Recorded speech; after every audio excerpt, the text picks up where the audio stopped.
I'm sure you've seen a lot of pretty gruesome injuries in your time. How does a player just kind of get back to work after this, short term and long term? It's hard to see, one of your teammates go down like that, especially somebody, like Scat, who brings a lot of energy to the offense and the team in general. A lot of production goes through him. You're gonna miss him a lot. And then just, for him personally, you feel really bad for the guy because you know how much work he's put in to, put himself in a position to make it in the NFL and establish himself as a starter. And then, you just have one snap where you get hurt and you just know it's a long road to recovery and you feel for the guy. But then on the other side of that is like you're in the middle of a game and you got to keep playing. So you just kind of have to put it to the side and then you'll focus on it later. And, I've talked to him a few times, FaceTimed him last night, just to kind of check in on him, see how he's doing. And, it's sad and it's unfortunately a part of the business, but he's made of the right stuff and he's going to come back from this. And um, it's unfortunate. How is he? How is he doing in those conversations? I mean, he just had surgery, so he's post surgery. If Yeah, you know, okay. yeah. Evan Barnes. Hey, Greg. Going Uh, on. Obviously, everyone's talked about just what kind of personality Skattebo has and just kind of how he's, brightened up the NFL. But just in the locker room, like we know what we see on the field and everything else, but what has he meant to the locker room, just being that young guy with so much energy? I mean, at first, when you have a young guy come in and they bring that sort of energy and they're vocal, as an older guy, you're kind of like, all right, like young guy, like relax. But he was genuine and you appreciate that.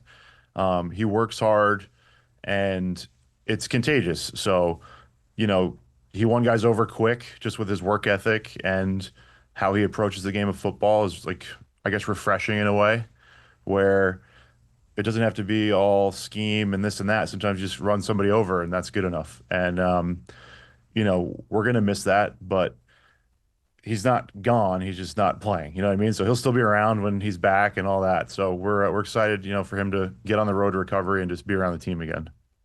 For sure. And then obviously last year we all saw what Tracy can do. So really Yeah. for you guys as a line, I mean, you guys already know kind of what Tracy brings as far as running. So what is that going to be like, you know, working with him, blocking for him again?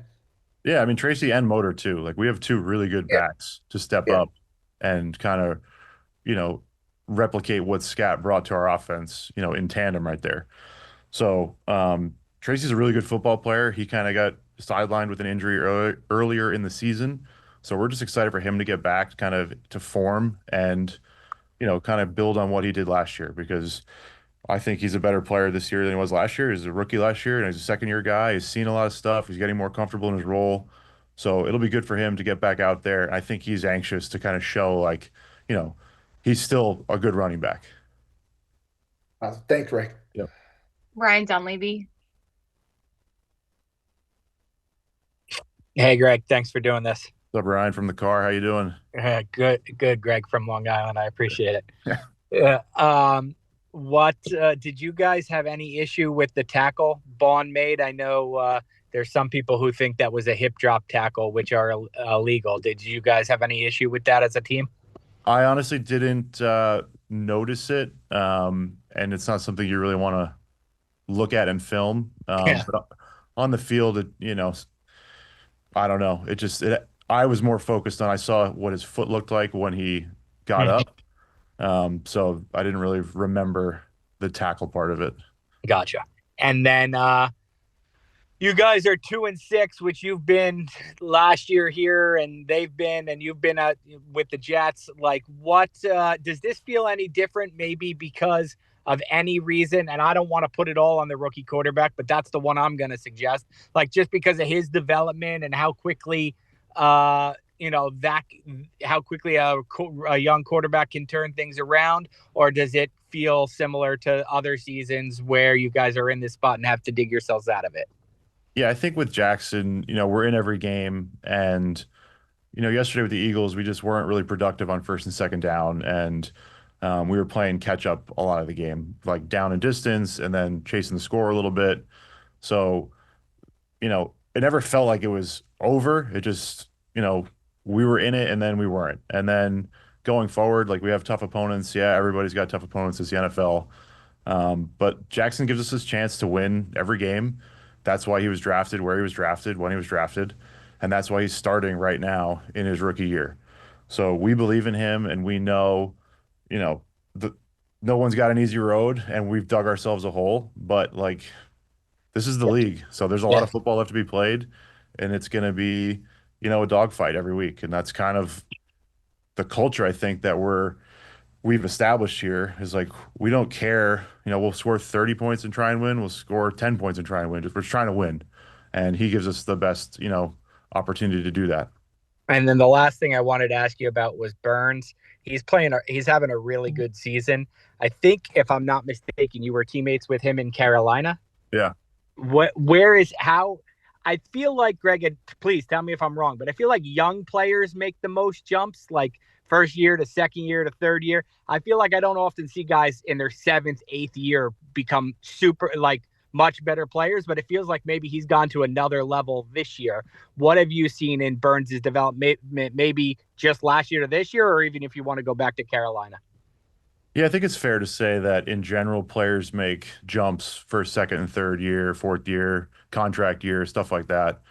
He was in Carolina. He had a really good room of veterans around him to learn from. And I think he's taken to heart here, like, I want to be that guy for Abdul and these other guys. So, you practice what you preach. If you want somebody to work hard, like, he's going to be the hardest working guy.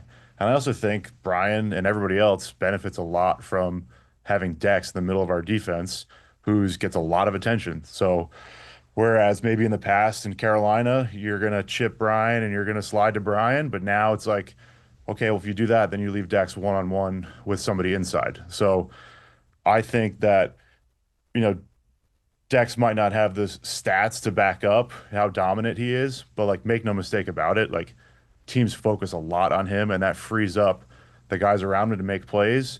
And football's not an individual sport. Our defense is a collective. So Brian's having a great year, and it's because of the guys around him.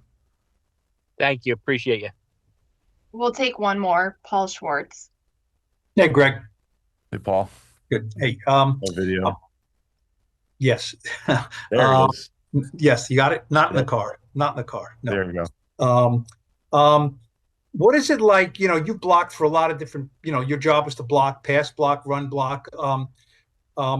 It does blocking for a rookie quarterback different than, I'm sure you've blocked with rookies, veterans, mid-level guys, stars. I mean, what is it like? Do you have to be more on point? Do you have to be more conscious of, you don't know where the heck he's going to be? Do you have to protect him more? Do you have to, what, I don't want to put words in your mouth. What is the difference? The difference between a rookie quarterback and a veteran quarterback is veteran quarterbacks typically have seen a lot of stuff. So they have a lot of experience with how a defense is structured or, where pressures might come from. And rookies just don't have that experience. And it's not their fault. That's why they're rookies. But for like Jackson, it's a lot of trying to keep his job as easy as possible.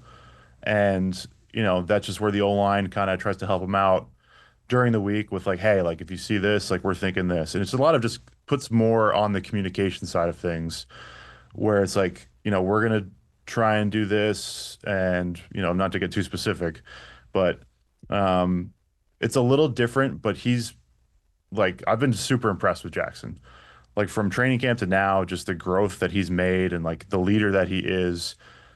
He's a rookie kind of like in title alone. He carries himself like a vet. He takes a lot on his shoulders. And, I think the future is bright for him. And it's just you want to make sure that he stays on that trajectory and you protect him for as long as you need to protect him. Whereas, veteran quarterbacks, sometimes they know like, all right, I'm just going to throw this ball whether I have to or not. Sometimes it doesn't happen with younger quarterbacks. Like I played for Josh Allen and you just know like something is going to happen as long as you hold your block. So Jackson's got a little bit of that in him. And, it makes the game exciting and you're never out of a game or never out of a play with him back there. So I hope that answers your question, but It definitely does in a very insightful way. I have one more for you. He gets up there after the game and says, "I hate to lose," and he looks like he hates to lose. Now, I'm sure you hate to lose, right? I'm sure, everyone in there hates to lose one way or another. Yeah. Can a young rookie quarterback saying that, can he help change a mindset in the locker room? Because a lot of you guys have done some losing, and he hasn't. You know what I'm saying? That, the deal that sometimes you win, sometimes you lose. I don't know if he knows that yet. Yeah, I think everyone hates to lose. There's always those quotes, people hate losing more than they love winning. And for him, I think it's important though to put that stuff out there and to vocalize that, just so it's like you hear it and maybe you don't get used to it because, I think guys can become jaded where it's like, all right, like we lost, I did my job, ho hum, like, we got to turn around the next week and go forward. But it's not okay. And he's right. Like it isn't okay. Like we're paid to play football and you want to win and you want to be productive, especially like at an organization like this that has a storied kind of history of being a successful franchise. You don't want to be the bad years of those teams. So that's where he's coming from, and you see it on his face, like you said, and like it's not that it changes anything for how, I operate or how anybody else operates, but it definitely makes you maybe want to focus a little bit more on how you prepare for a game. Like, what else can I do? How can I make sure that I'm part of the solution here and not part of the problem? So, um, you know, we love having him. We love what he brings. It's, passion, fire, energy. It's all positive stuff. And it's just, you want to cultivate that and keep that, flame alive, basically. All right. Obviously, you guys have processed the Skattebo news, but just kind of what does he mean inside that locker room? It's one thing for guys outside the locker room to talk about the aura and everything he brings, but what does he mean in that locker room for you guys? Man, he means a lot. Just the energy he has is very affectionate. Just him being himself is so authentic. You see the guy, he gives everything that he, has every play.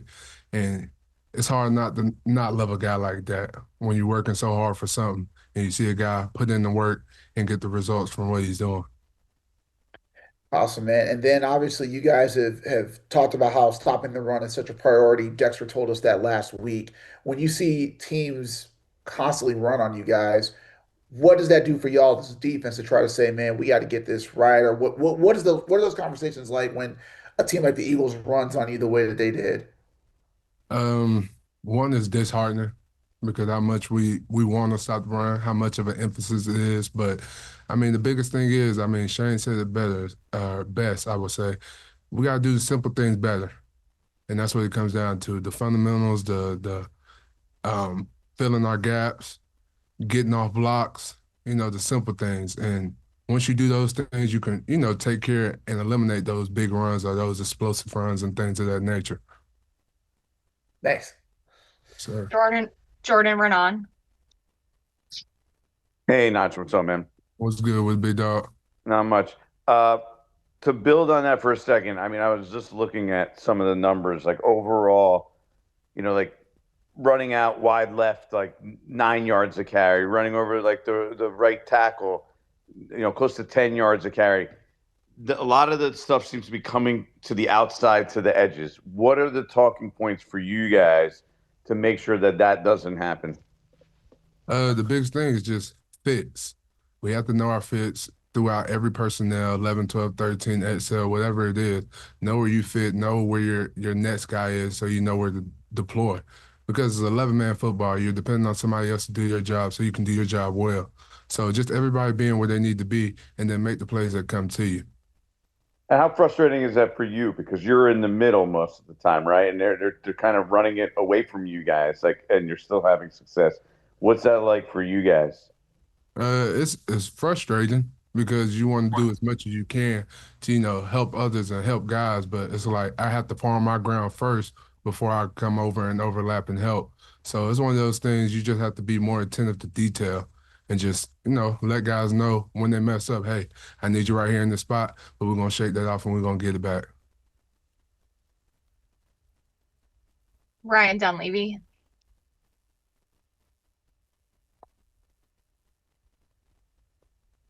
Hey, Nacho, thanks for doing this, man. What's good, big dog? What's up? I asked GVR this. I'll ask you this. Did you guys have any kind of issue with the tackle that led to Skattebo's injury? I know you play defense. You know how hard it is to do a tackle in the middle of the play, but people think that might have been a hip drop tackle. Yeah, it's a controversial thing. I'm not going to get into that. My heart right now is with my guy Skattebo. He's the one that took, the biggest blow from the injury, regardless of whether it was a hip drop or just a regular routine tackle. We lost somebody that's very near and dear to us. So, I mean, did he do it on purpose? We don't know. He was probably just trying to make the best tackle he could. Skattebo is a hard guy to tackle. And with all the rules going on right now, it makes it that much harder to tackle, opponents like that of Skattebo's caliber. So I'm not going to say it was a dirty play. I'm not going to say it was a hip drop. My heart is with Skattebo right now. I can appreciate that. Thank you, Nacho. And then what are you seeing from Dex this year? Do you see him getting the numbers aren't there? Do you see him getting the same amount of attention from opponents, more attention from opponents? Everybody thought oh, he's going to get less because they brought in Abdul along with Nacho and Kayvon and Burns and everybody. What are you seeing from Dex in terms of how teams are playing him when you line up next to him? I would say one thing, don't let the numbers, lie to you, because even though some things may not pop up statistically or on the stat sheet, guys are still worried about that. The way they block Des is differently how they'll block us or other, D linemen. When they see him out there, he's still a threat. They still know they have to keep him covered up. They still know they have to double, triple, or seal him off for certain things. So, yes, he's still a weapon.